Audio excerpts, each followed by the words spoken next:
last year ministry, and then what are you looking for? And we discuss and try to find the right direction for the next year. And last year, this year, we talk about some stuff, and a lot of things coming up and came up, and then especially during the COVID, and then people are really isolated, and then they wanna feel belonged to a community, your church, and they wanna be cared about more than before. People talk about a lot of stuff about belonging and care, and kind of themes came up. And well, another theme was topic was discipleship. It is your foundation. It is the foundation of church ministry, I think. And if we make all congregations disciples, we don't talk about the belonging, we don't talk about the evangelism, and even we don't talk about missions. We don't have to talk about caring, right? So actually, I served as a board member, elder board members, last 3 years. So my term was terminated at the end of the June this year. So I'm not a board member anymore, but still I'm the part of not the committee, part of the people who helped my pastor to develop the discipleship.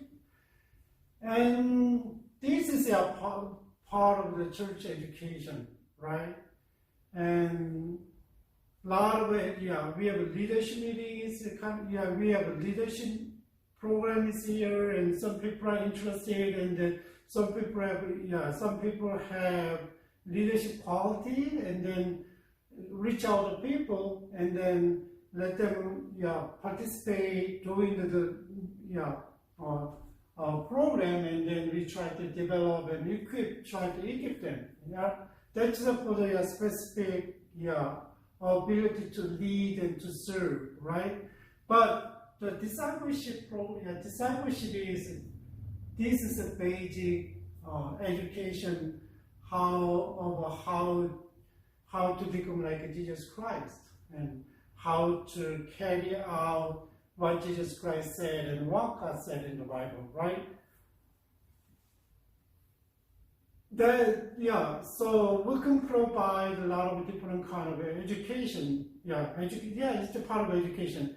Leadership program, women's leadership program. We have Bible studies, men's Bible study. We don't run the program, but we have a partnership with the organization. So organization use our church, and then we work together with the organization, and we have, and sometimes for the mission week, and we try to give some information about missions and try to share about missions. So it's a part of education at churches. So if you don't have any education at church, it is really hard for your congregation to grow in Christ, right? And last week we had to talk about we had to talk about the children's education. It's a big chunk of education, right? From a nursery and kindergarten and preschool and elementary, and maybe there is some youth group, youth education, and that's a really special period of time. So extension of the children's ministry, and then go kind of between the young adult and the children's ministry. So I'm not going to talk about the youth. Yeah, I'm not going to talk about youth education, but yeah, we already talked about children's education. Today, if you go to church and then look at the people around you, and especially I know some church I've been in Omaha and then in other churches and then churches that my daughter's attending, and more than 70%, yeah, 2/3 young people. It's really weird.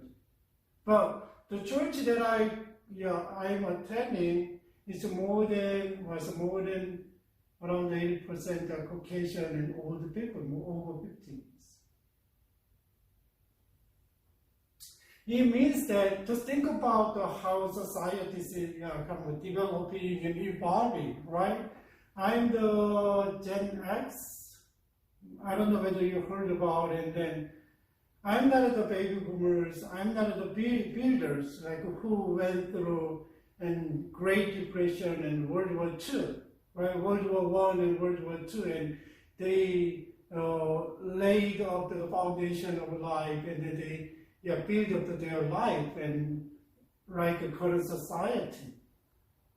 They are totally different from us, and they are around the 80s. But what about the baby boomer generation? It's around the 60s to 80s, and then their morality, their worldview, and their values are totally different from the young generations, millennials, and Gen Z, right?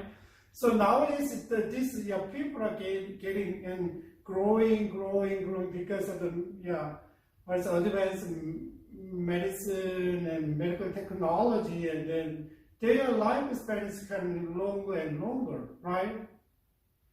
That's a big issue at churches, how these people kind of just get along with the young people, right? How can we do that? Different values, different worldviews.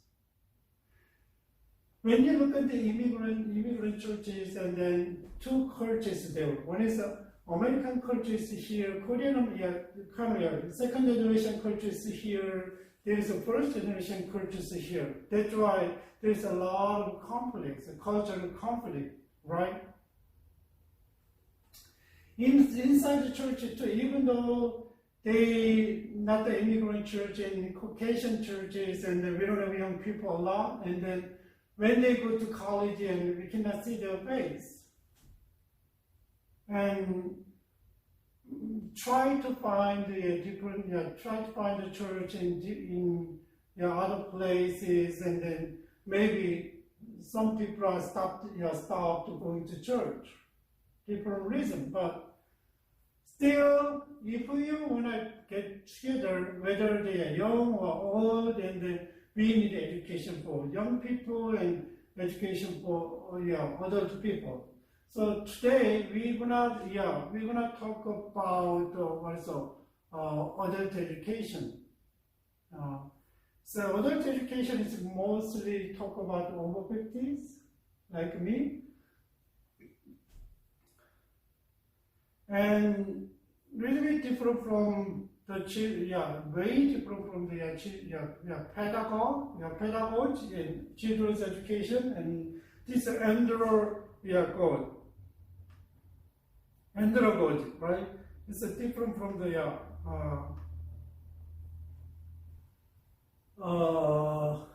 children's education, formal school education.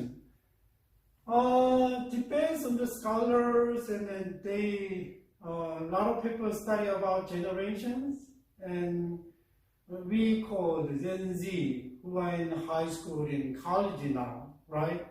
And that's a generation. And then what about the millennials? The millennials, depends on the scholars. It's the easiest way to call is around 1980 to around the 2000s.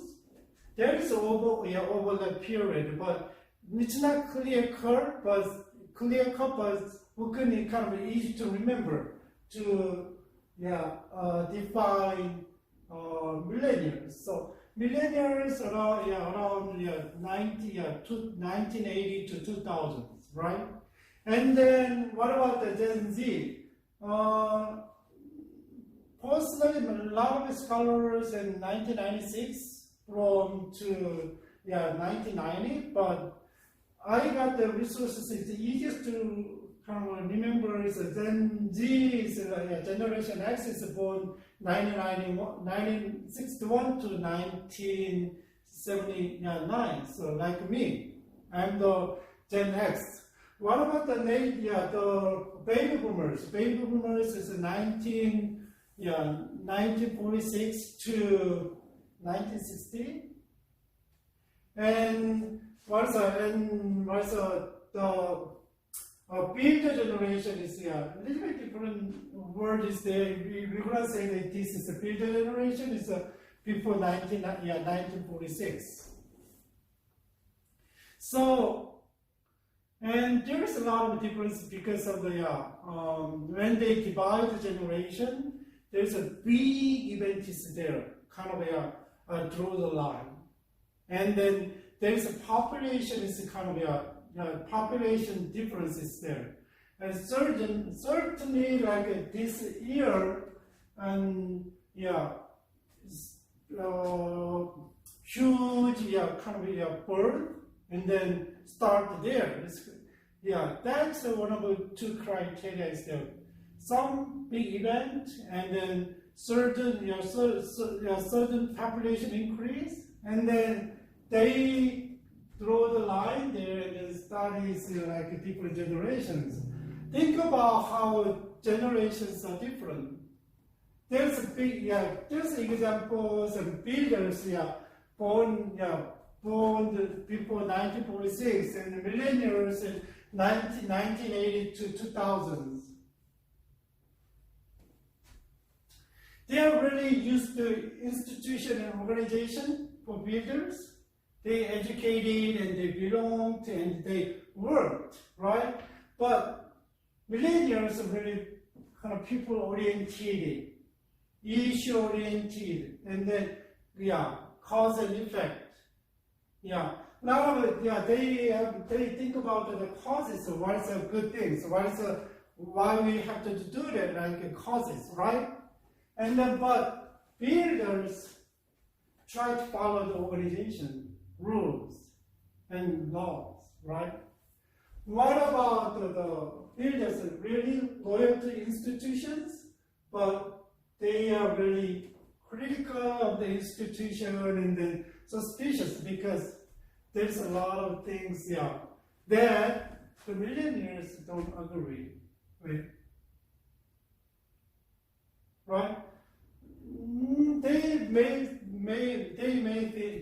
think it's not fair, it's not right, and like that. And then what about leaders? And then they follow the leaders, and leaders give them a really big influence on them. But this one is not the leader. They have more influence from the peers, right? They really have peer pressures, and whether they like or not, and they have to follow. What about that one is that the builders are really group-centered, right? That's why they go to church, and was a church is there. One group and the other groups and groups there, right? But millennials rather than group, and then they really want network-centered. You don't have to be a part of groups, but you can make a network, right? And a network is different from groups. Group is you have to communicate and you have to be a part of them and feel and think and share. But you don't have network, so you don't have to do it. You don't have to show about your detailed personal life. What about the leaders? Really, they are kind of confined to the locals and really patriarchal, right? And men men's are kind of have power and really dominate in society. So what about these millennials? It's not just America, it's not LA. They always their perspectives are global. Think about the other side of the world. And this was a parochial. It's a little bit limited, but this was inclusive. Try to, even though we are different, then try to accept, right? And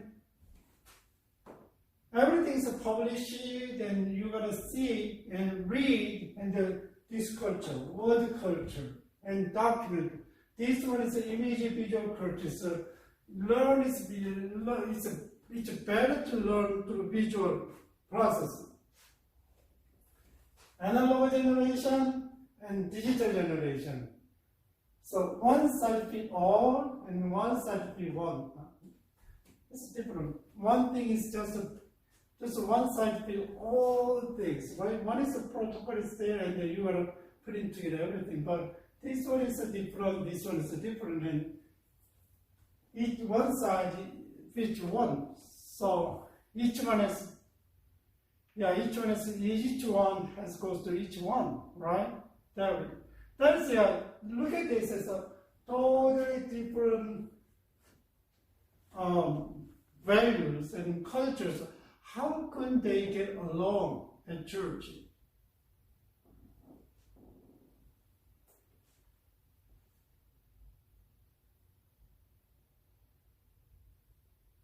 But still, millennials are not very deeply, if you go to like a traditional church and all the people dominate church, and millennials are not they are the main leaders who lead church and serve church. Always builders,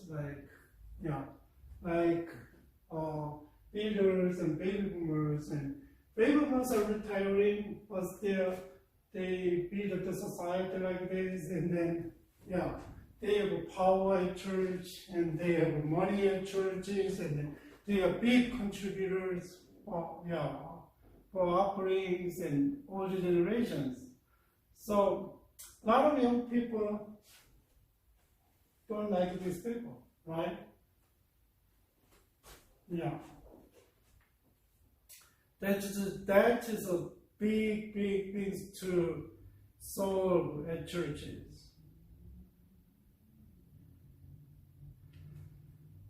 There is a specific kind of characteristic of generations, the builders and boomers. We already talked about this one, right? But what about boomers? Boomers, a good interaction and discuss a little bit. They shared with the builders, but they like storytelling. They like the boomers like storytelling, and they have a chance chances to try new skills independently. That was really group oriented, but this one kind of start a little bit different from what? Try to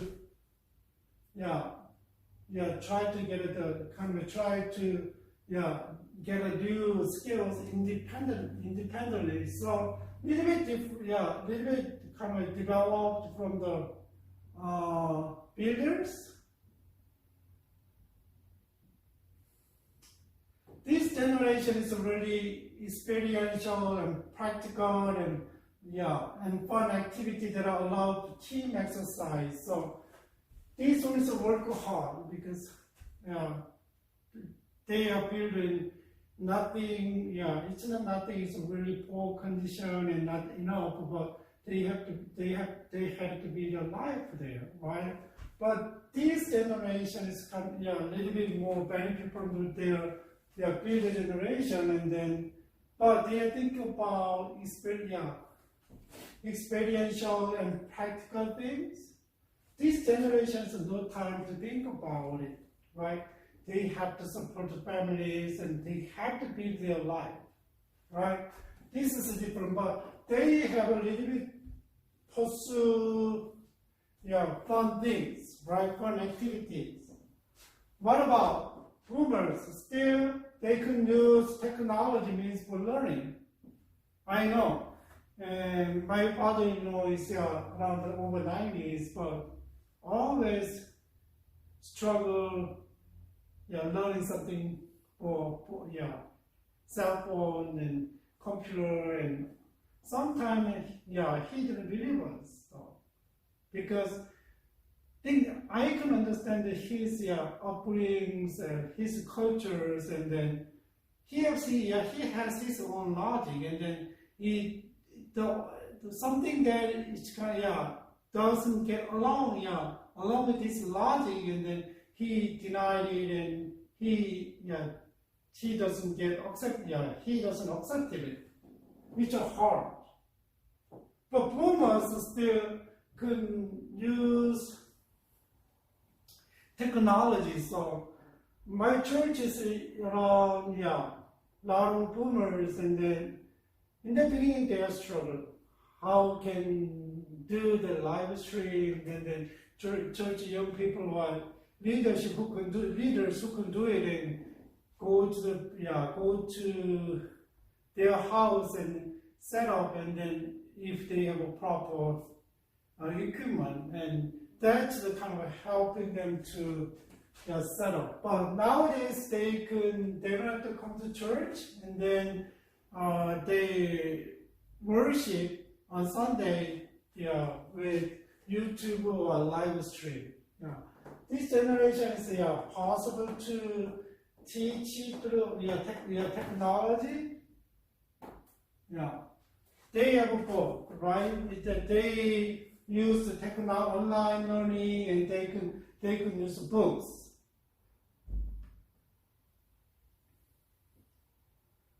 What about Generation X? They learn by doing, not the visual, it's doing, right? Little bit different. Look at this. Experiential with a lot of direction experience activities, and then that's from the what? Generation baby boomers, right?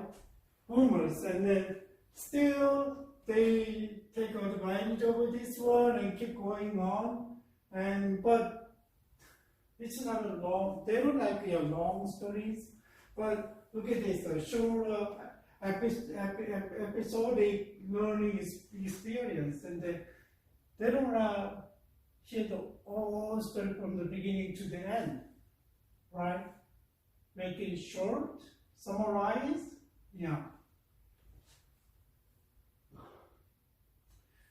This generation is not a more print, but this generation already images and videos more helpful for their educations, and really they are practical and relevant. So what will I do with this learning? Just think about it, really practical from boomers, right? And then discretion to complete tasks their own way.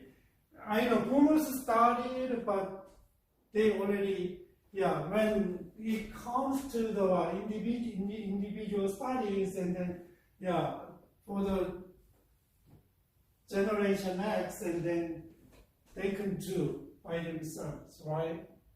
Can you see which parts overlapped and which parts kind of started and developed, and which parts do things? From this stage, and prepare the independent self-direction learning, including individual projects. Okay, it's hard to work with others, right? And it's work by myself is better, more effective. I can time effective, and resource effective, and money effective. I don't need others like that. But sometimes the work is works doesn't matter. It doesn't work that way, right? Use the technology where possible, including online learning, and wherever is technologies available, learning is possible. Right? What about the millennials? Just think about how they, education, the logical and their values are developing, and then millennials, micro learning and expert learning experience kind of is descended from the Gen X, their parents, right? And they not a big whole picture, but they are focused on the small detailed things, right? A lot of activity based on the group work. Yeah. My two daughters are the millennials, and school gives them a lot of group project. Each class has a group project, right? And they have to work hard, and some of them 2, 3, and when I was in college around 2000, 1990, almost 2000, that was at the time the college years, and then there was around 18 and 20s, and we had group projects. But when I was in Korea, I never had a group project. It's a different generation, right? And they are really fast moving and interactive activities, and then a little bit different from the Gen X. And mostly visual learning is really effective, and technology enabled learning use their own device for learning. Their own device. Gen X has kind of a video. I don't know, do you know the video? And when I was in high school, we had a video system though. But we don't use for the education much, but still every class has a video, and then we do something with the video. So like every Monday we had assembly, not outside, inside, we do worship, like different things, right? But Darren is kind of group. I don't have any computers, personal computer, PC, and then, but nowadays there's a phone and personal computers and anything, right? And tablets and anything, they can use it. So collaborative learning environment with peer interaction. So it's not with the older people and peer groups, and entertainment and learning at the same time. So sometimes, who were raised in a modernity, and it's hard to accept this one.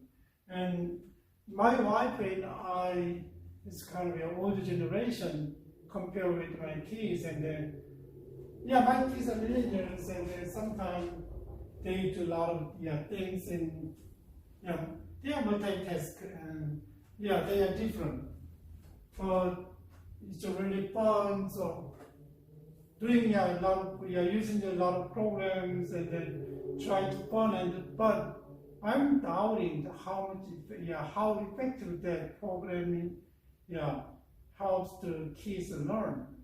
That's my worldview. But this generation is different from my generation, right? That's why church education is not simple. Now generations of Gen Z is a little bit overlap a lot with the millennials, but they are different though. They never seen the textbook, right? And maybe when they are in elementary, and then they start everything with the tablet. Textbook is in the tablet, test in the tablet. Different generation. No printed material.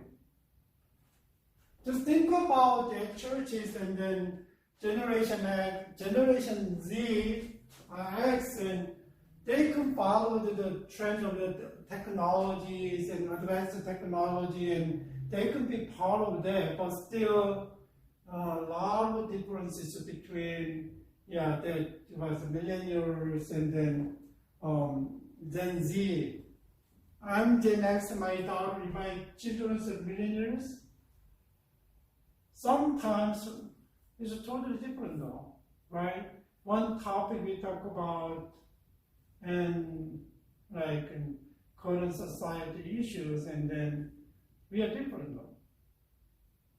And I learned a lot from my daughters because I immigrated around at the age of 30s, and then I don't know the American society much, but when my kids are growing up around here area, and especially my city,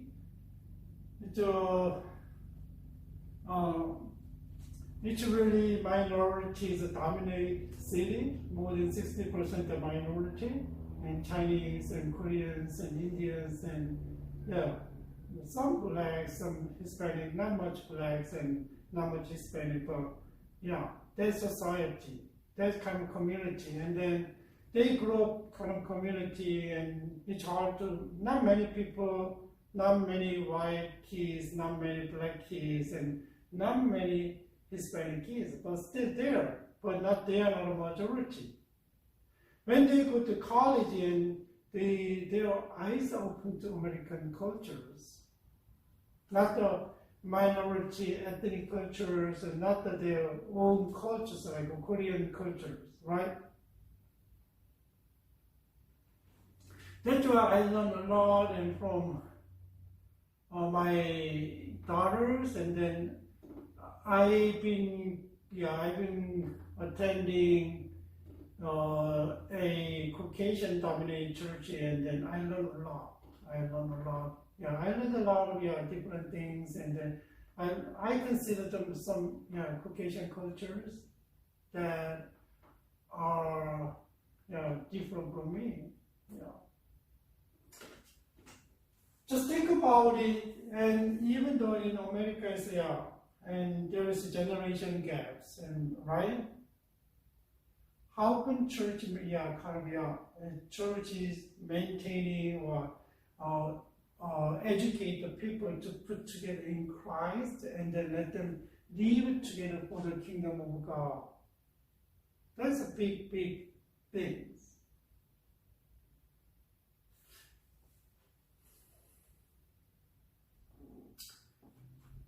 I used to work with Korean Americans, like 1.5 generation or second generation, and because I served, I worked for children's ministry and youth ministry and college student ministry, young adult people, and then that's why I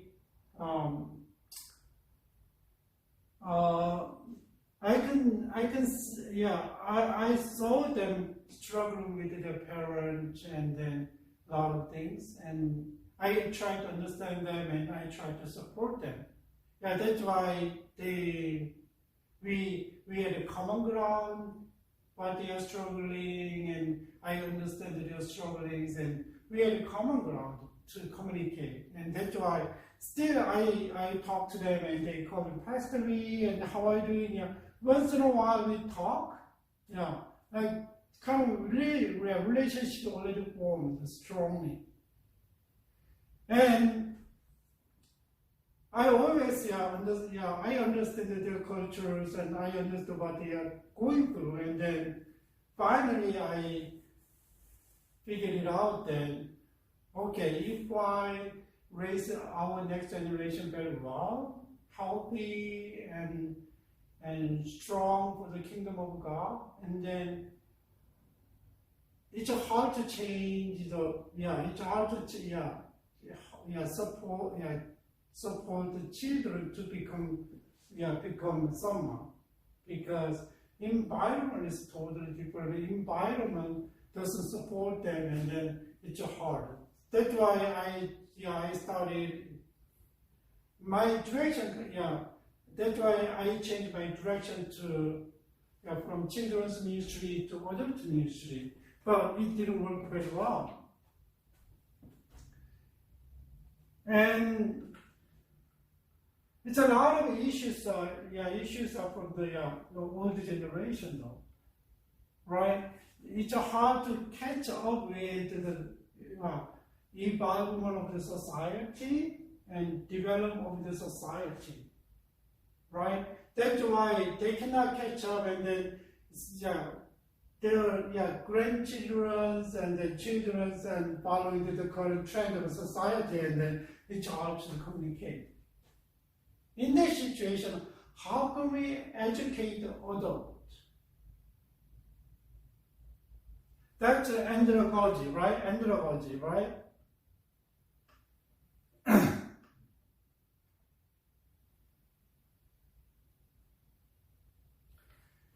So adult education is defined as a process whereby persons whose major social roles are characteristic of adult status undertake systematic and sustainable learning activity for the purpose of bringing about changes in knowledge, attitude, values, and skills.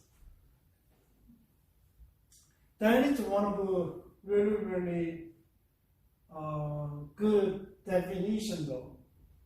Look at this, why do you need to educate it? Society is changing, right? And sometimes they need to adjust to the new trend and new things. They need knowledge, they need skill, like a computer skill and research skill, all kind of things. Nowadays, think about a lot of your products and use the digital system, right? They are not sure about the digitals, and they don't know what to do. What about another definition? The adult education is a process by which men and women seek to improve themselves or their society by increasing their skills, knowledge, sensitiveness. It is any process by which individuals, groups, and institutions try to help men and women improve in their way. And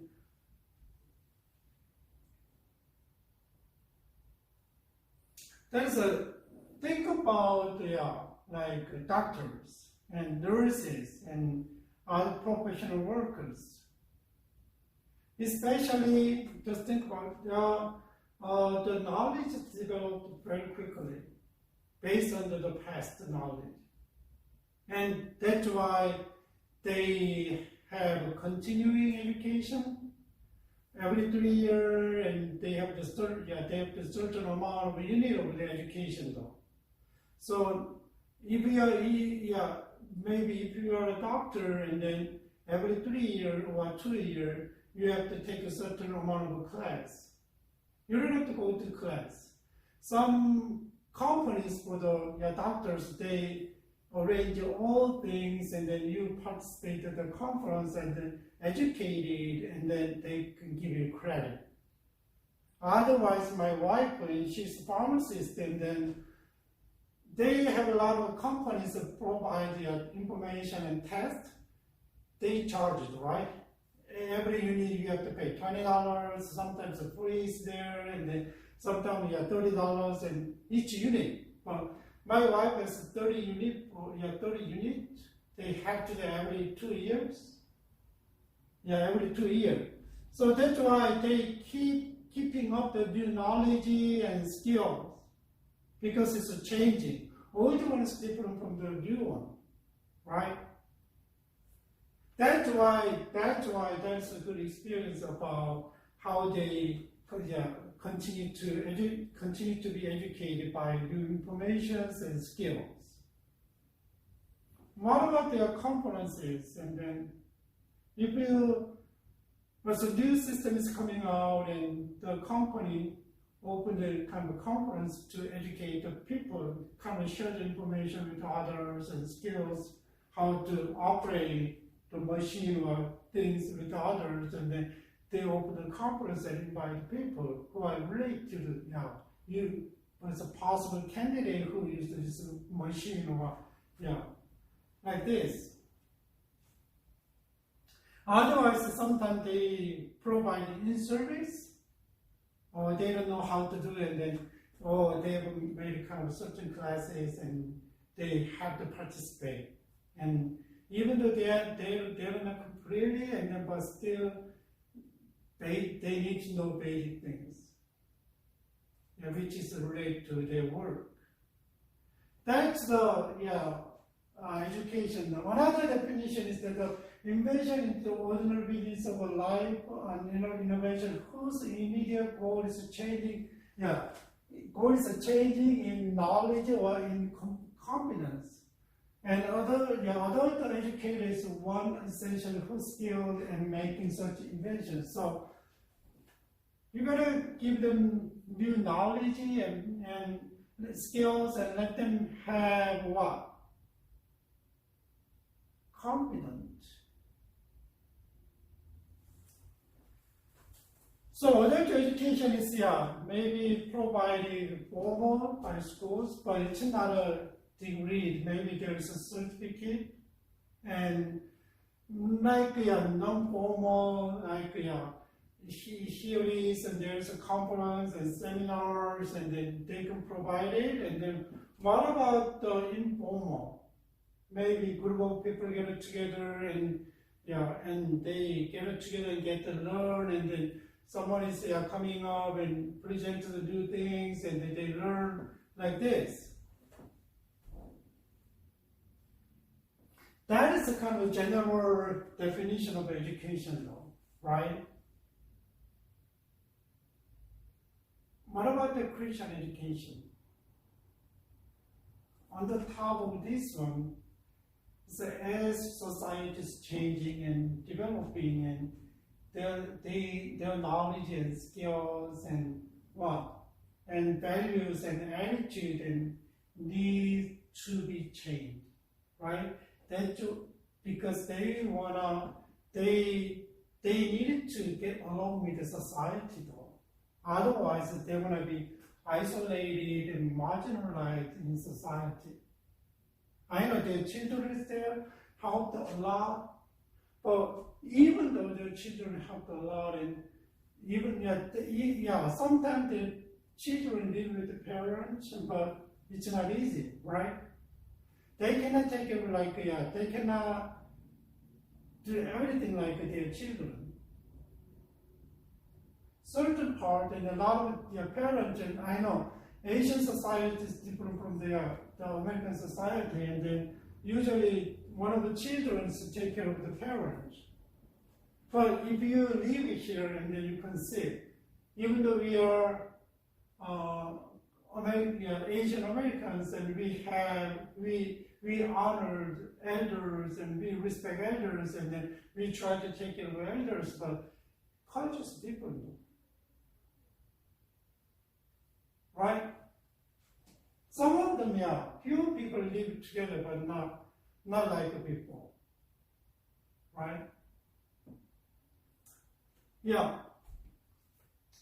Just think about church situation, and all the people are getting and more in church. Look at this, and then the life stages, and then we don't worry about until this area. And we send them kids to school, and I know church has a kind of program for this age until 14. We already looked for children's ministry. After college, and if you go to college and you can start a boat. You can do boating, and 21, you can drink alcohol in America, right?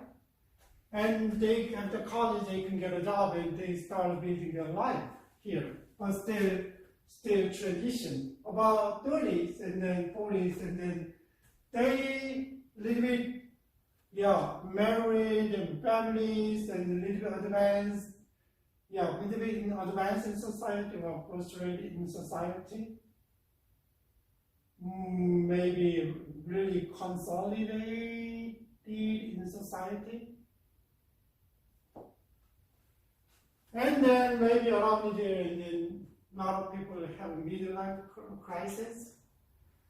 And around there, and then around the 50s, and then 65, and then what? They needed to update information, update their life. Because younger generation is different from their generation. That's why millennials and starting, after college, millennials and jump in the work after college, and then the company has a lot of problems. From that time, really they study about the millennials, and then they study then how to work with the millennials, how to mentor, how can lead millennials, because totally different people.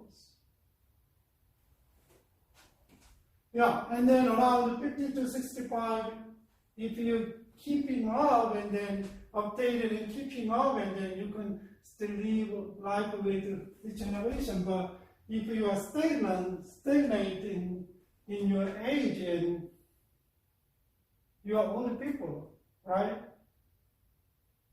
And it's hard to get along with the younger generation.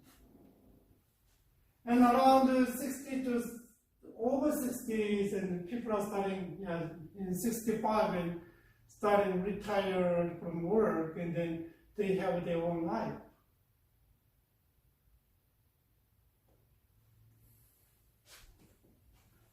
We are talking about these people, 50 over 50. How can we help them as a church? Updated them, and then innovated them, and then keep rolling in their life with their experience of life, right? That's the church's education and ministry need to do it. One thing you should remember that our church, usually church education doesn't provide skills, right? We try to provide spirituality, to be strong and to serve others and to be a good example of following Jesus Christ, like this. We don't provide new knowledge, we don't provide new concepts and new skill sets. But even though we don't provide the values are really changes. Right? The younger generation and older generation values are different. But as a Christian, our values are always same, based on from the Bible. Maybe the application may be different, but our value doesn't change like society. But society is changing, and then we still have values, and sometimes struggle with the values to be the values. How can we readjust to the society? And how can we demonstrate our values, biblical values, to the younger generation?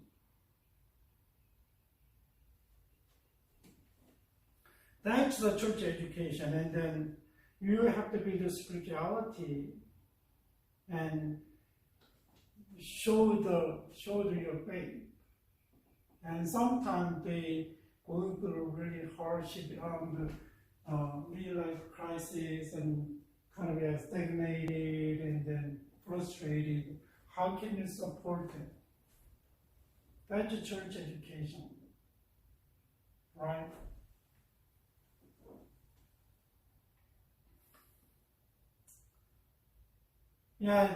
Here is kind of we learned from what's the social science foundation. And last week, we talked about the base development and physical development and also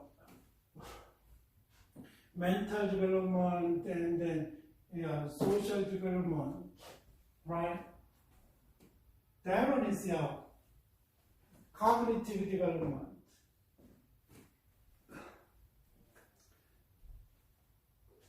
So we are changing through the life. In life, each stage has different things. We are faced and we have to let go and we have to take in something, right?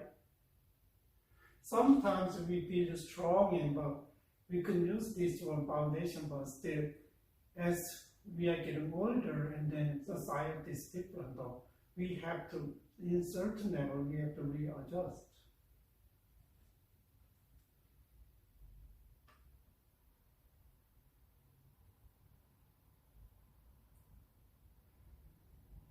There is a difference, right? This one is kind of how we can do adult education. How can we help adults to readjust changing society? There's a comparison of pedagogy and andragogy. Just think about it. Climate is kind of atmosphere, and there was authority oriented. Who has authority? Teachers. And really formal and competitive. If you want to go to good college, and if you want to go, and you have to work hard, right? Good grade and good SAT scores and a lot of activities. That's really competitive. Do you know how competitive in this society? My kids was studying kindergarten. And one of the parents came to us and then she asked us, and which academy you guys are sending your kids? We are really surprised. Just think about 5 years old, going to academy and do something like Kumons and English. It's too much. Nowadays it's like this. So if you go to higher as a socio-economic level, and their education level is totally different our level. From the kindergarten, they don't send them to they don't send their kids to private school, and public school. Education system is totally different.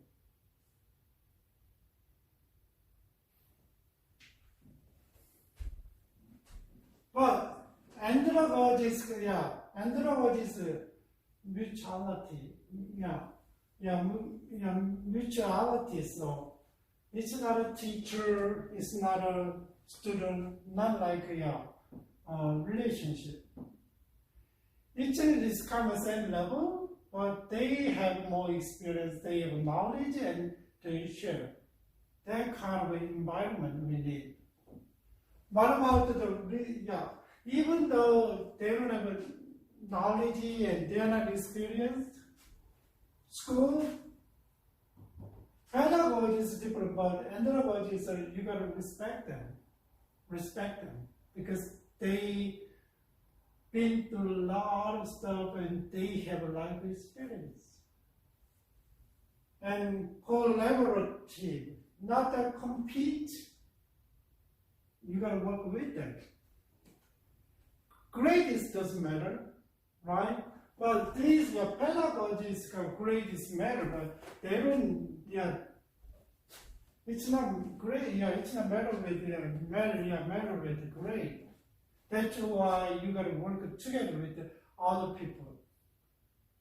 You don't have to compete. Just think about 10, 20 people, and you got to work together. sharing your experiences, sharing your knowledge. This is really informal. This is really formal, right? What of the planning by teachers? What? Mutual planning. There is maybe leaders there, and then maybe the basic course design is there, and then depends on the group of people's need, and then you gotta readjust and then work together. Not like a school, right? Mathematics classes. What about the diagnosis of need by teachers? Mutual self-diagnosis. Okay, I need this one, but sometimes teacher consider, leader consider what he needs, but people cannot see it.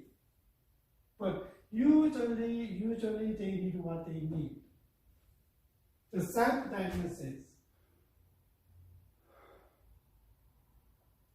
Formulation of objectives by teachers, mutual negotiations. I told you, right? There's a leader, but still you gotta talk and negotiate.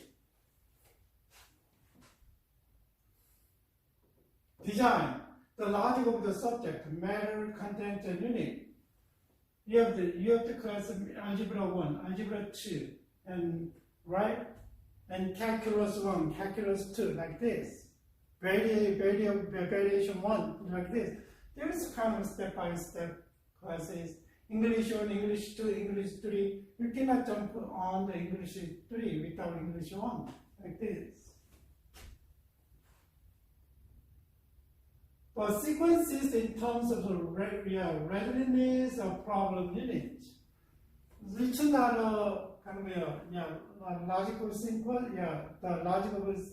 logical sequences, but depends on how you need to solve the problem, right? Basically, solving problems, right? Classes. What about activities? Activities and transmittal techniques, knowledge and skills. What about them? Experiential techniques, not just to transmit, right? You gotta experience it and you gotta learn it from that. Just give them some information, they're not gonna learn it.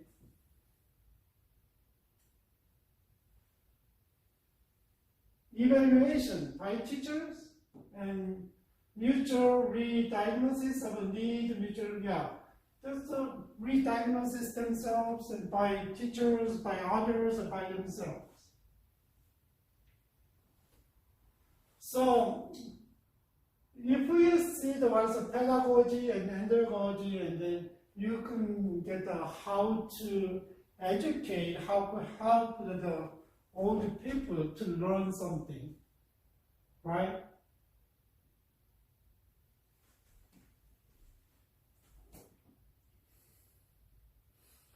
This one is a little bit different, but almost same as that one.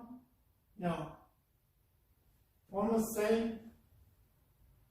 But usually andragogy and they needed something else, but there is no choice. You're gonna go through. Otherwise, it's hard, right? If you go to school, and if you drop out high school, then what are you gonna do? I know you can live a life here, but your skills, your knowledge is really limited. You cannot expand your life. Everybody has different, unique ability to do that. But that one, formal education helped them to find what is unique things and expand it. Your unique ability. That is education though, right? This one is kind of andragogy help them readjust, right? Maybe help them to use their unique ability in different ways. A little bit different.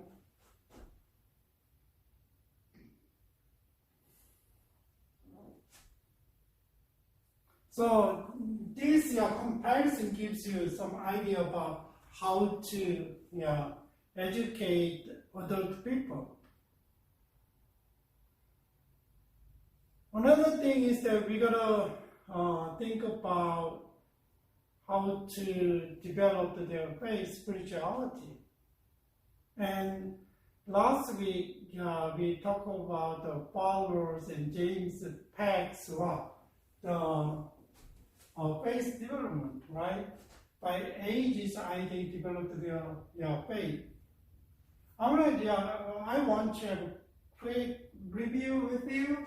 And what about those infant stage and toddler preschool stage and school age stage and adolescence and late adolescence like college after college and adult and like 50, 60 adult 2 stages. Usually infant and trust, hope and love with so learn from the environment.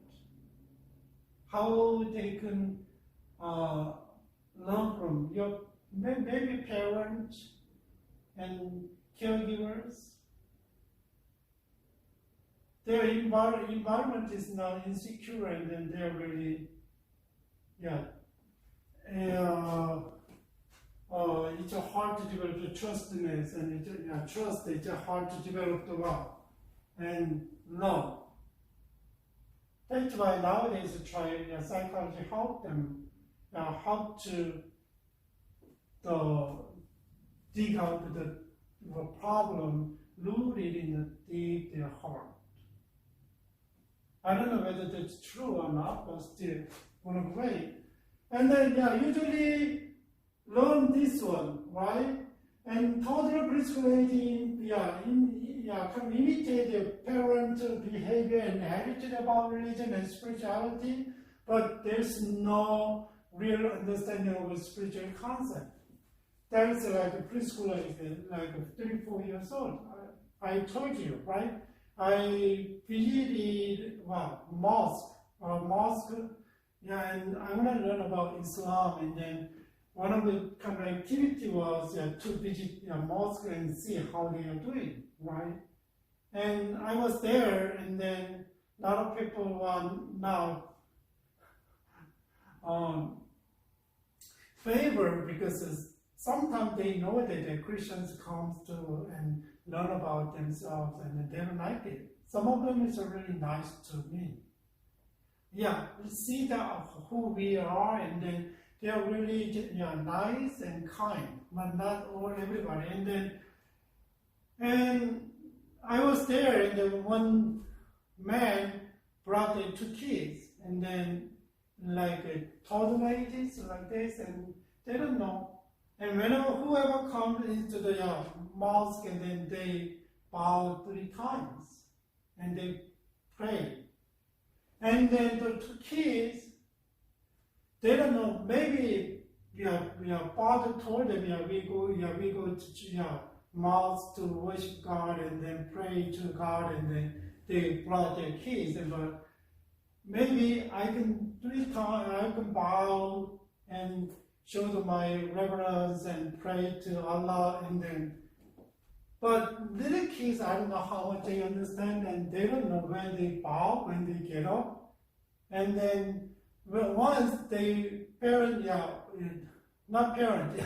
father bowed, and then they together see the father and father exactly. And then sometimes they see picking his father when he's get up, and bowed, and then see his father, and then still bowing, and then wait. And check one more time and get up, and they get up. They're like this, and usually they don't understand the spirituality, but still follow the parent behavior and attitude, right? Imitate. That's the age, the level. What about the school age children? Around the time in elementary period and high school period, they developed a concrete kind of and thinking, and they develop the logical, and they develop logical thinking, the abstract thinking, and then they realize, and then God is there. So accept the existence of the God, and religious moral belief are symbolized by stories, and they heard a lot of stories from the preschools, and they heard about it, and they understand what it means, and try to take the morality, values, and then teachings, right, ethics. And how do we try to see, appreciate the others' point of view, and accept the concept of reciprocal fairness, which one is fair, which is not fair, like this. And then that's the school ages, adolescence, and then questions values and religious beliefs in attempt to form their own identity. I know they struggle a lot during the high school, right? Junior high school. They try to find themselves. Starting question more. But this one still not much questions, but still they intake whatever is given, right? But this is questioning. What about the individual reflective phase, a young adult, and assume responsibility for their own attitude and belief, and then try to figure it out, find out who they are during that time, and then, I'm a Christian, a child of God. I live in this way, in accordance with the Bible. I have a value from the Bible. I lived with the value. That's the adolescence age period in college and after college, young adult. So this is if you don't develop yourself in God and you don't find yourself in God, and they abandon their faith. And they don't go to church anymore, right?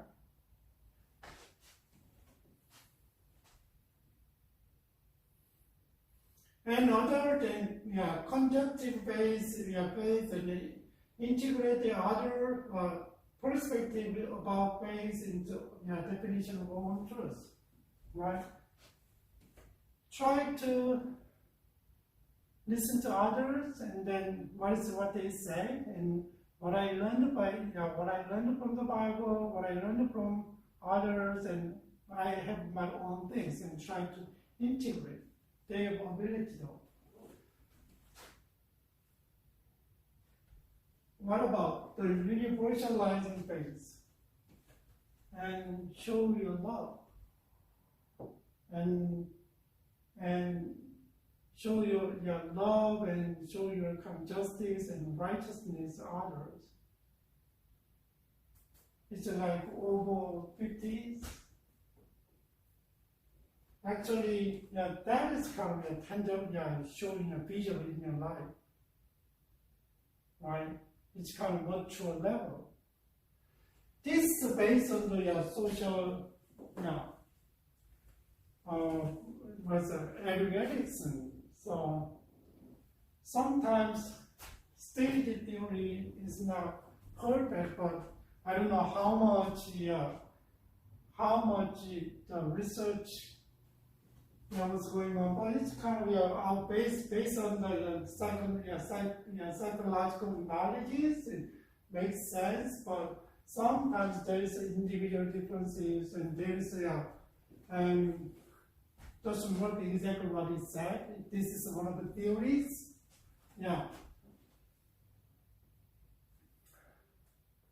That one is last week I tried to review, but not that. We don't take it very quickly, but just think about, and when you adopt and develop very well, and then when you don't, and totally different. What about the nature of the truth and reality? And then how can you think about the God, right? Just think about infant period, like 1, 2 years old, and then 1 year old and birth, and then intuitive projective kind of stage, and birth of imagination at the time using the powerful and inspiring images to make sense of a world. Maybe, yeah, that's why cartoon contributes a lot. Little kids, they know how to, right? And then that is a kind of, yeah, each real adult better law and secure, and then you cared by trust, and then you cared by love, and then you kind of develop the imagination. But if you don't, and potential to somewhat images to terrify and paralyze, a little bit different, right? Maybe they developed a really scary God like that. And a lot of study shows that the father figures helps what? To form the God. Really, just think about, people are really rebuilt and straight fathers, and who is God like? His father, physical father figure reflected on God. They think about God. What about what about the high school year, young adult year, adolescence year, and then they really go through very well, and then emergence of the interpersonal as a way to construe the world, right? Okay, you can understand the world little by little. And a way of being connected to important groups and causes, right? You are not isolated. You are part of groups. Provide a sense of calling. So, okay, think about how can I live my life? What about if you don't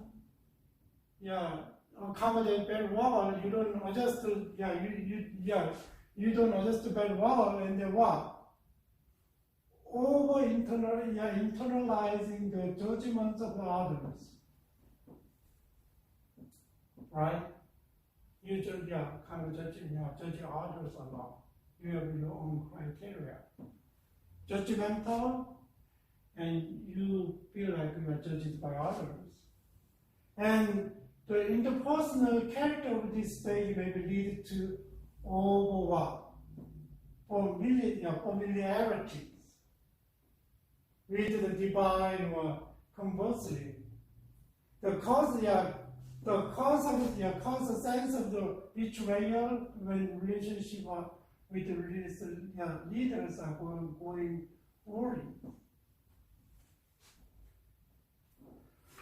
This one is a totally different side of their faith.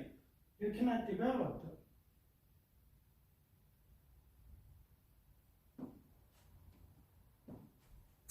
What about the young adult and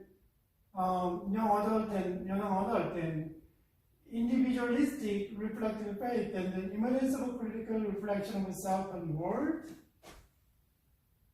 Think about the world more and think about yourself more. And can deconstruct the symbols. Ability to take personal responsibility for belief and lifestyle. Right? Feeling of calling, and then go a little bit, put your feet into the water, right? Little bit, one by one. and started in your life with the sense of calling, right? But it's very adaptive and then over-reliance on the rational mind to resolve unity, cognitive, and relation issues. Think too much more. And try to prove with your reasons, logics. Separation of the symbols from symbolizing without recognition of any laws. And they don't understand the symbols. If you read the Bibles and a lot of stories, anecdotes and stories and symbols there. And then this one is kind of you understand the symbols and deconstructed the symbols and understand, right? But this one cannot. You don't understand the symbols.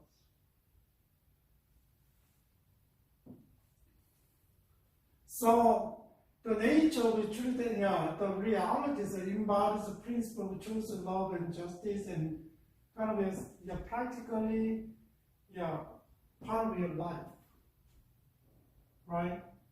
The values, biblical values, is part of your life.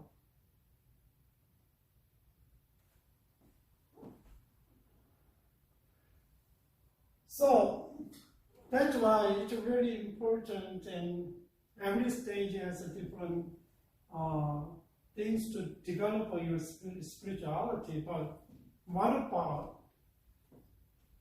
who don't develop their faith like this, only childhood, and what about until these ages, 40s, and then start to think about finding yourself in God? What about people? Usually this is a good example for the Christian families or the other families. It works. But what about the non-Christian families? I don't know. Is it proper or not? It's hard to explain for the non-Christian families, right?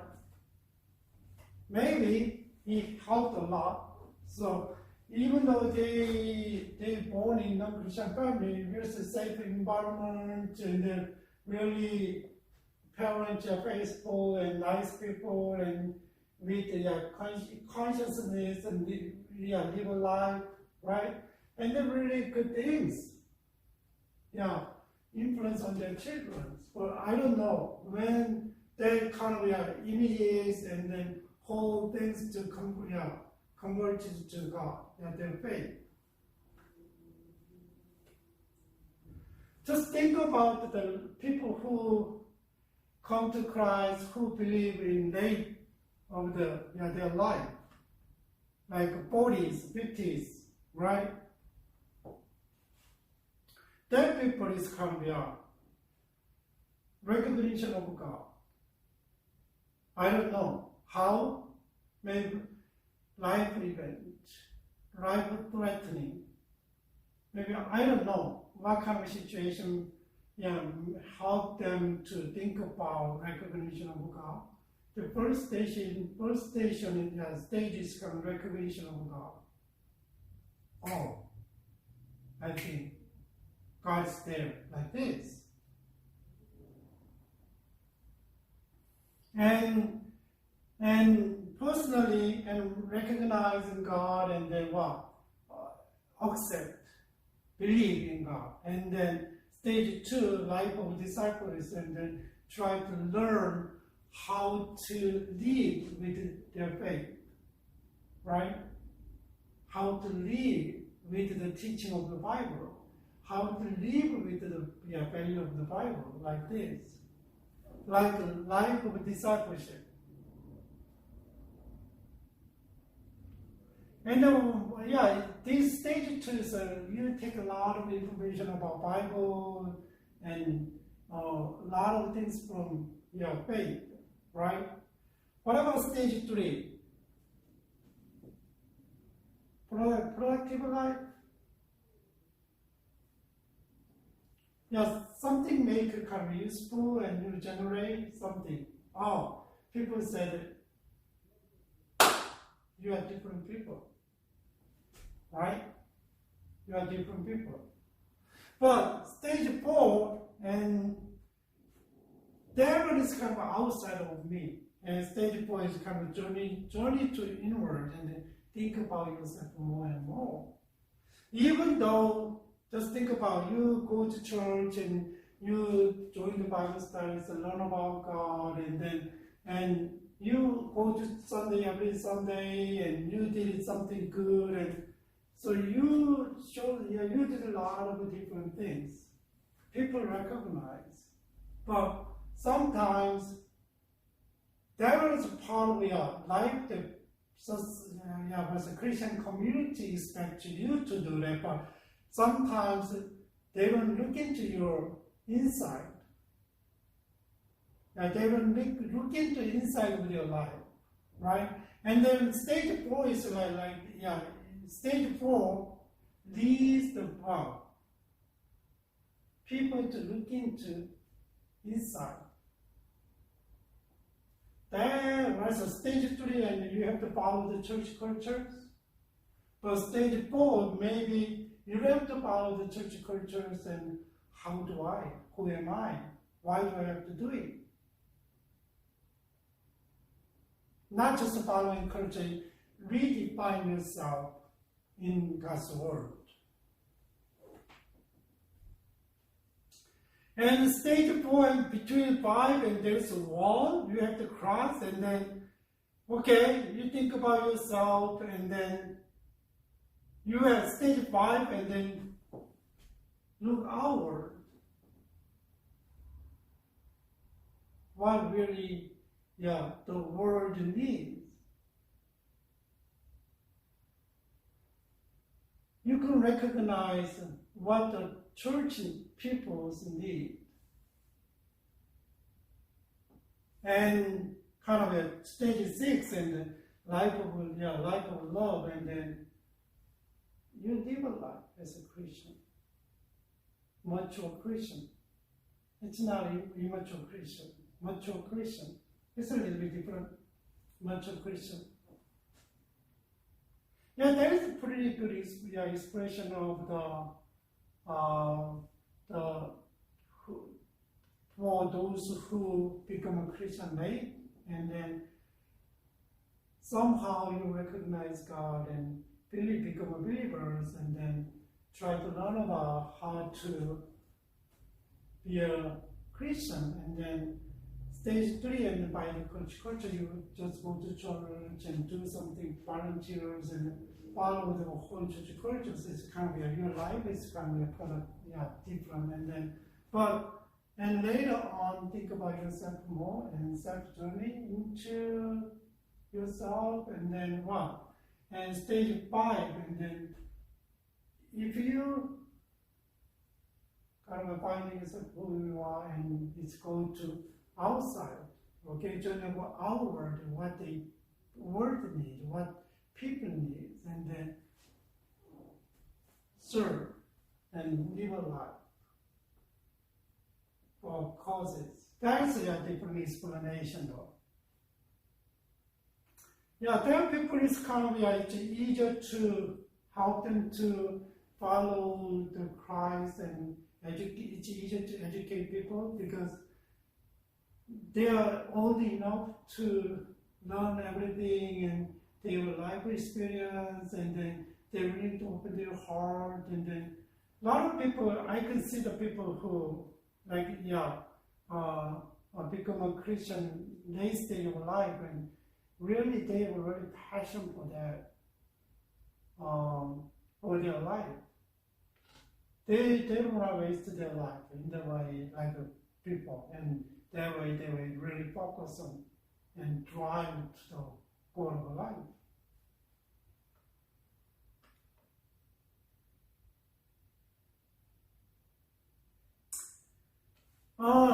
When you teach the people and educate people, you gotta know that your congregation know who they are and what value they have. depends on your area, and maybe rural area, and then suburban area, and urban area. People have a different values and different way of life. And just think about then rural areas, kind of people are really, was a status quo as it is, and try to maintain that one, and really, if you go to rural area, and then really strong community and sameness and harmony, live together, not much competition, try to help each other, and really small world, right? Everybody knows neighbors, but let's talk about it. Really, relationships are established. Your life is established there, right? What about the suburban area that I live in?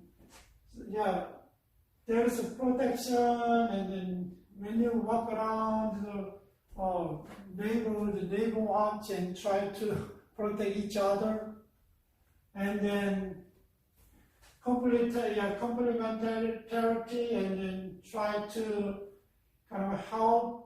It's not like the same is a harmony, but still try to and cover up each other, and each they have a belongingness, and but still there is a space, right? There is this space, and then community. They are a little bit not the kind of a spread, and a community when communities kind of certain boundary, and the relationship is in boundary, and they develop little by little.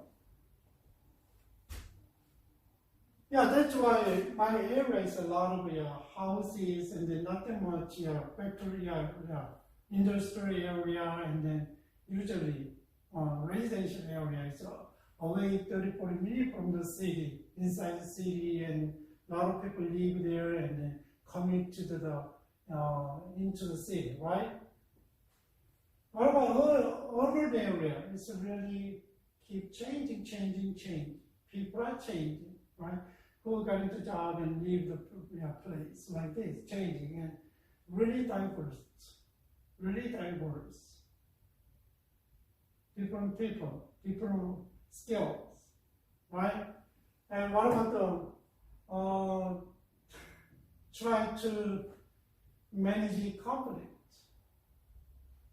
right? It's a lot of things, competitive, and then interests are different, and then try to manage the conflict, and then it's really deep, and move quickly, and you can move in and move out like this, and then mobile is like this, and then you're inside the city, and then it's easy too, right?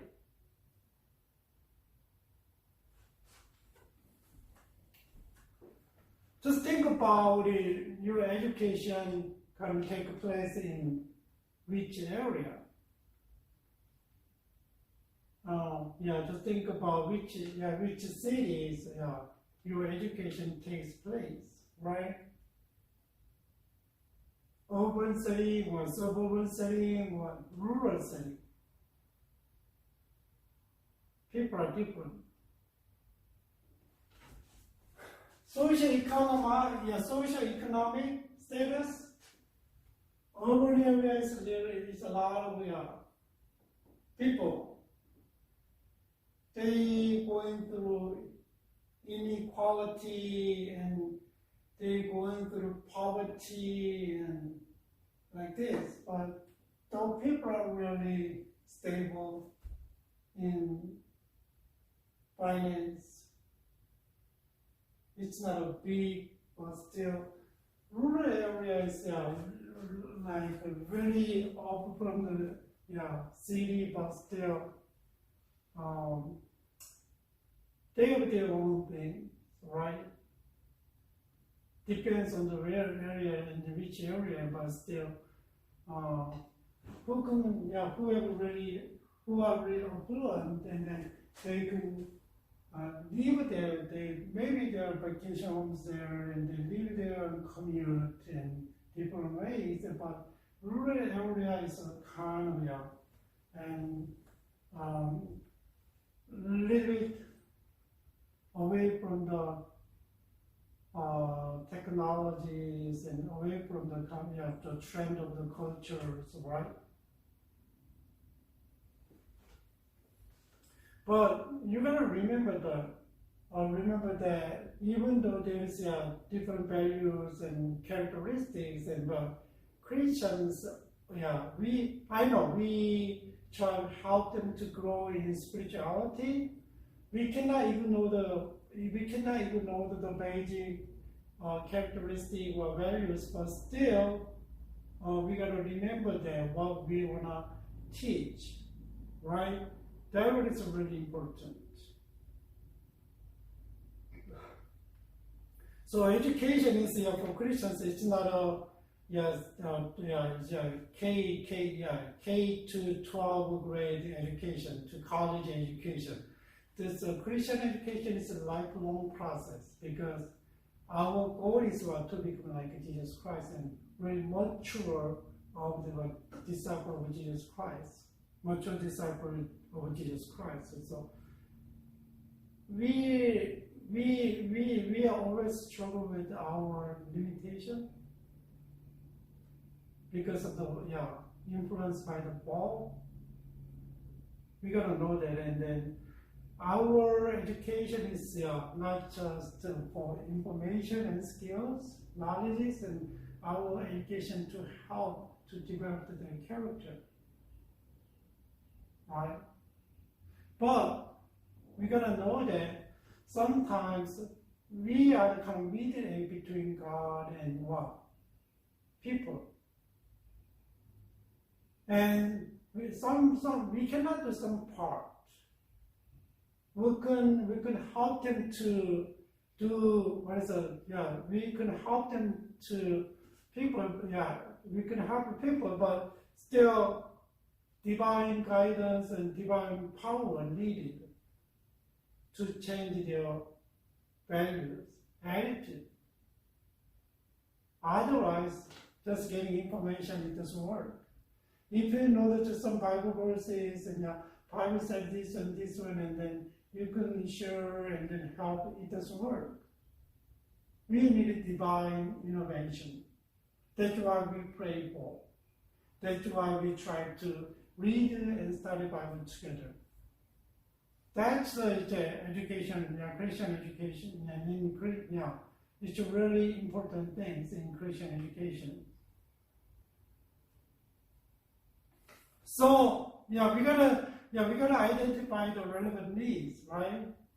And who fit these, and then what they are struggling with, what they're interested in, right? And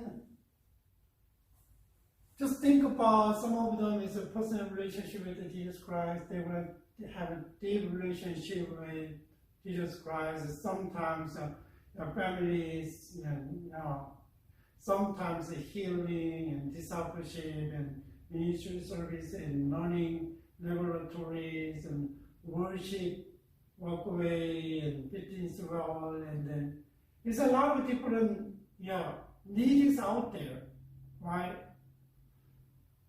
What is their needs? And then you can develop some program based on that one, right?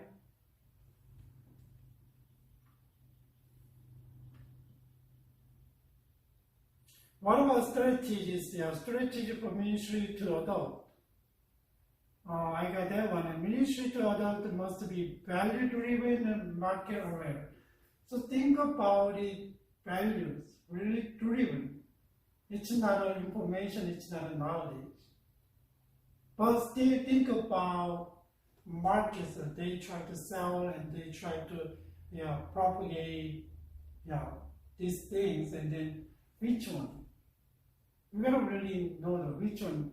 Sometimes we try to really focus on the markets, and show the churches.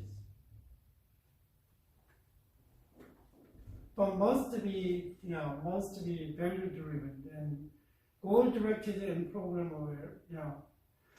It's really goal directed because we need this one, and the class is open and education is open. But sometimes just a program to give them information and run kind of people coming into program and part of the church program.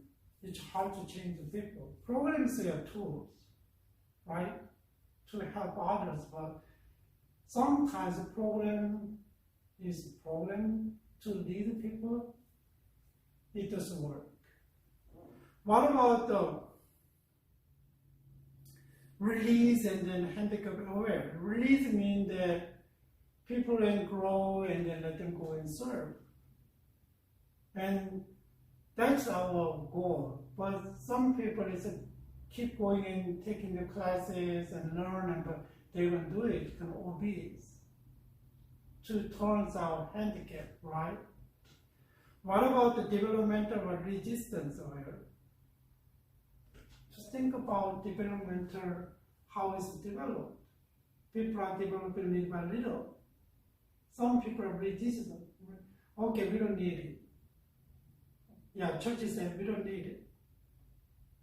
Our church is this, and then resistant. Just think about it. What about the modeling and personal error?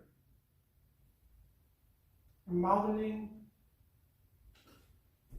show the model. Let them teach them and show them their model, not the conscious about the people, concerned about the people, how they see me and how people judge me, not like that.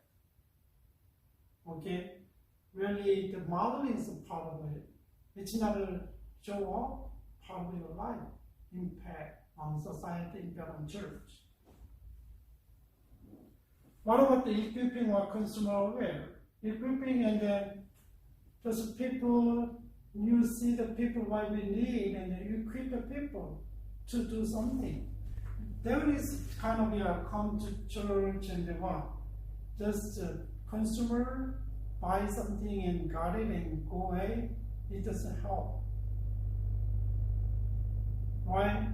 Just when you do the adult education, you always think, not always think about the kind of issues. Right?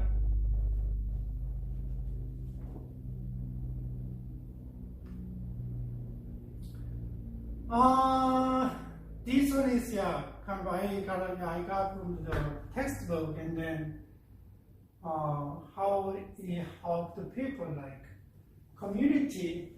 They are not Christians, but they are part of outside community, and then they are really curious about the faith, and they convinced and convert to become a Christian, and then they equipped. And so let them in committee to what they believe, and then equipped, and then they commissioned, and then they send them to their own community to serve. That is a kind of a good idea how we reach out to people and educate people from the non-Christian to fully equipped to serve, and then let them go back to church. Nowadays it's a really old paradigm, but nowadays we say about the missionary church. It's not a new concept, but they did. When they come to church, and nowadays a lot of churches is like consumer church, and we try to sell something to congregation to become consumers. And just to buy something, and they don't do anything about the ministry and service. They come to church on Sundays. But nowadays, and then that's why always, and church provide a lot of programs, different programs, and quality kind of nice music and band or whatever, and missionary church is that whoever comes to from beginning to become a Christian and then equipped and then send them outside of the church, not staying inside. And come to church and just get what they need. No. After God getting what they want, and then send them out. That's a missionary church. Not just holding inside the church. Let them go to community and serve. Let them show let them be a good model of a follower of Jesus Christ. That's a missionary church. That's a kind of this one helps. There's a lot of ministries, and then how can we support this there, and then maybe if we talk about only that one is kind of hour, but I'm going to give a glimpse of an idea about how we can help the people, right? And like this, and then that is curious and community and curious and try to reach out people, and then convinced and committed, and then they believe in God and try to become a follower of Jesus Christ, and then exercise the value of what they believe in, and this was a commission. They already equipped and become a leader, and then they go to serve. That's a Christian education and adult. So adult education is really important nowadays because people are getting older and older, and a lot of churches kind of turn to consumer church. They try to make happy the older generation. It's not the nature of the church. The worship is one of the nature of the church, characteristic of the church, but not a consumer attitude. Consumer attitude is not. It's not the nature of the church, right?